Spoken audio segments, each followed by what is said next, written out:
Welcome to story board.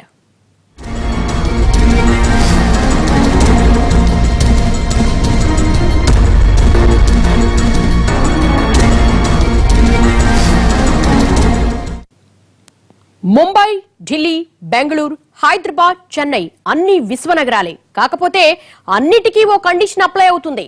వర్షం లేనప్పుడు మాత్రమే అన్నదే ఆ కండిషన్. ఎందుకంటే ఎంత గొప్ప నగరమైనా చినుకు పడితే చాలు నరకంగా మారిపోతోంది. అందుకు ప్రత్యక్ష ఉదాహరణ హైదరాబాదే. విశ్వనగరంగా చేస్తామంటూ ప్రభుత్వాలు ప్రయత్నిస్తుంటే వాన పడితే మాత్రం నగరం కాస్త సాగరమైపోతోంది.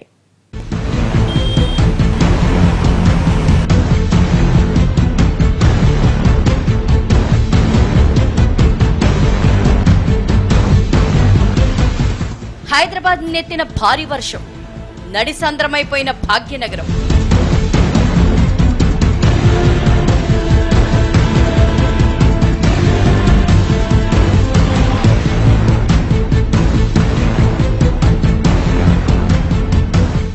రోడ్లపైనే పరుగులీడుతున్న వాన నీరు, నీట మునిగిన అపార్ట్మెంట్లు,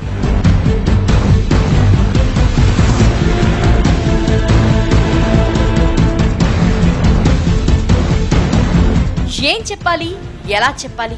ఒక్కో సిటీ గురించి పాలకులు చెప్పే గొప్పలు వినాలంటే రెండు చెవులు చాలు. తమది విశ్వనగరమని, వరల్డ్ బెస్ట్ అఫోర్డబుల్ సిటీ అని ఇలా అబ్బో చాలా గొప్పలు చెప్తారు. వేల కోట్ల పెట్టుబడులను ఆకర్షించేస్తామని, భవిష్యత్తంతా ఈ నగరానిదే అని గొప్పలు చెప్పుకొస్తారు. ఇక నగరాలు కూడా వాళ్ళ మాటలకు అనుగుణంగానే ఏటా విస్తరిస్తూ వస్తున్నాయి. ఎక్కడి వరకు ఎందుకు? 1990లో 30 లక్షలున్న భాగ్యనగర జనాభా ఇప్పుడు అక్షరాల 1 పైమాటే అన్న అంచనాలున్నాయి. అంటే 25 ఏళ్లలో 3 రెట్లకు పైగా పెరిగిపోయింది. మరి ఈ స్థాయిలో వసతులు పెరగలేదు, సౌకర్యాలు పెరగలేదు. కానీ నగరం మాత్రం అన్ని వైపుల నుంచి విస్తరిస్తూనే వచ్చింది.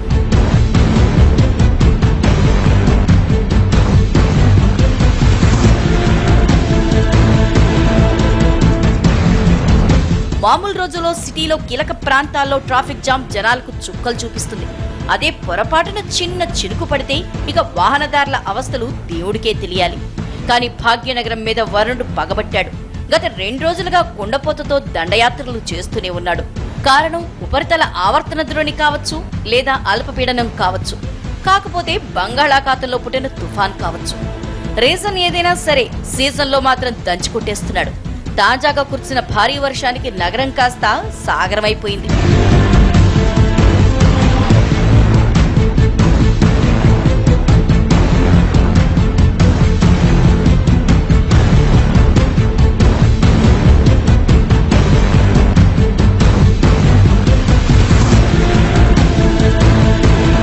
మంగళవారం రాత్రి నుంచి సిటీలో ఎడతెరిపి లేకుండా వాన కురుస్తూనే ఉంది. ఒక్కో ప్రాంతంలో 15 సెంటీమీటర్లకు మించి వాన కురిసింది. కంటిన్యూగా 18 గంటల పాటు కురిసిన ఈ భారీ వర్షానికి సగం నగరం నీట మునిగిపోయింది. కొన్ని ప్రాంతాల్లో అపార్ట్మెంట్లో మొదటి అంతస్తు వరకు వరద నీరు వచ్చేసింది. మరోపక్క రోడ్ల మీద నదుల కన్నా భీభత్సంగా వరద నీరు ప్రవహిస్తూ ప్రజల్ని భయభ్రాంతుల్ని చేస్తోంది.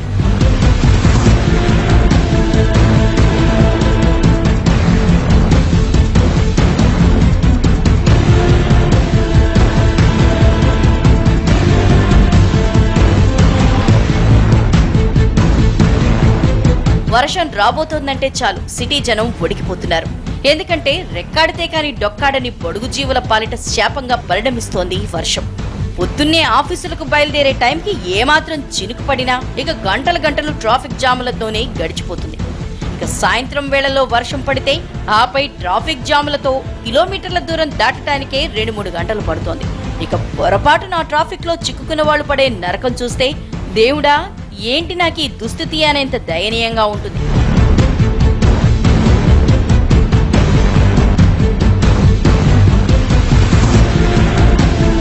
చాలాసార్లు ఇట్లానే చూస్తున్నాం. ప్రతి వర్షం పడ్డప్పుడు ఇలా వస్తుంది.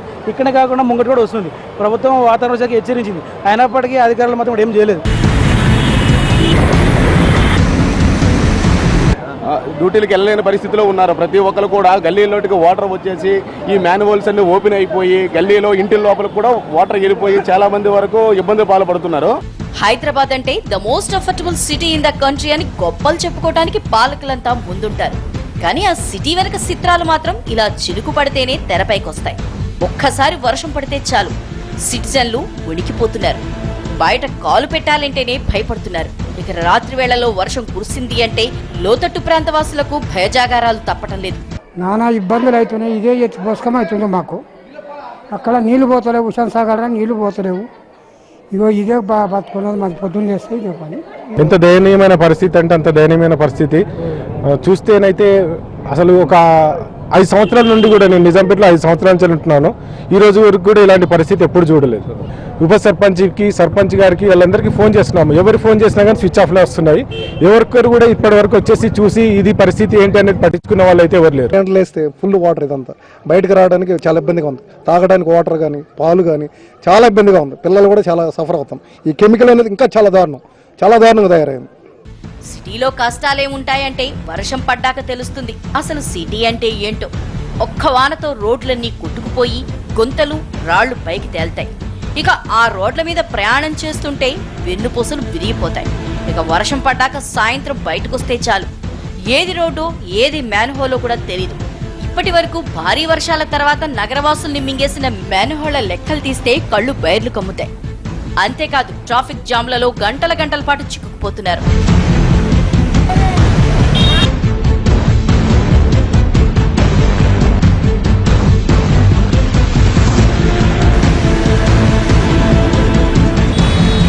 ఇక డ్రైనేజీ వ్యవస్థ గురించి ఎంత తక్కువ మాట్లాడుకుంటే అంత మంచిది.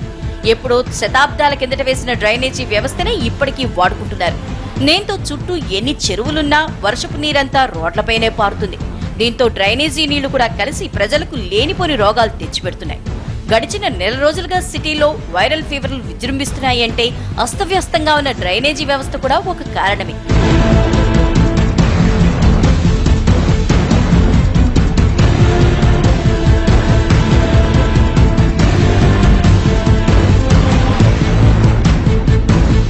ఈ నగరంలో దుస్థితిని ఎలా వర్ణించాలి? రోడ్డెక్కితే గంటల కొద్దీ ట్రాఫిక్ జామ్. వేసవిలో తాగటానికి చుక్క నీరుండదు. అదే వానాకాలం వస్తే చాలు చిన్న చినుకుకే రహదారులన్నీ గోదారులైపోతాయి. కనీస వసతులుండవు. లెక్కాపత్రం లేకుండానే శివారు ప్రాంతాలు విస్తరిస్తూ వెళ్లిపోతాయి. అడిగే నాథుడుండడు, అడ్డుకునే అధికారి ఉండడు. తీరా ఇలాంటి ఉపద్రవాలు ముంచుకొచ్చి జనం నరకయాతన పడ్డాక తెలుస్తుంది అరే ఇక్కడ చెరువుండాలి కదా అని. అప్పటి వరకు ఆ చెరువును ఆక్రమిస్తున్నా పట్టించుకునేవాడే ఉండడు. ఇదే నిర్లక్ష్యం చెరువులతో కళకళ్లాడాల్సిన భాగ్యనగరాన్ని ఇలా నిత్య నరకంగా మార్చేసింది. ఏమాత్రం ప్రణాళిక లేకుండా విస్తరించిన నగరమే ఇప్పుడిలా నరకానికి ప్రత్యక్ష నకలుగా మారిపోయింది.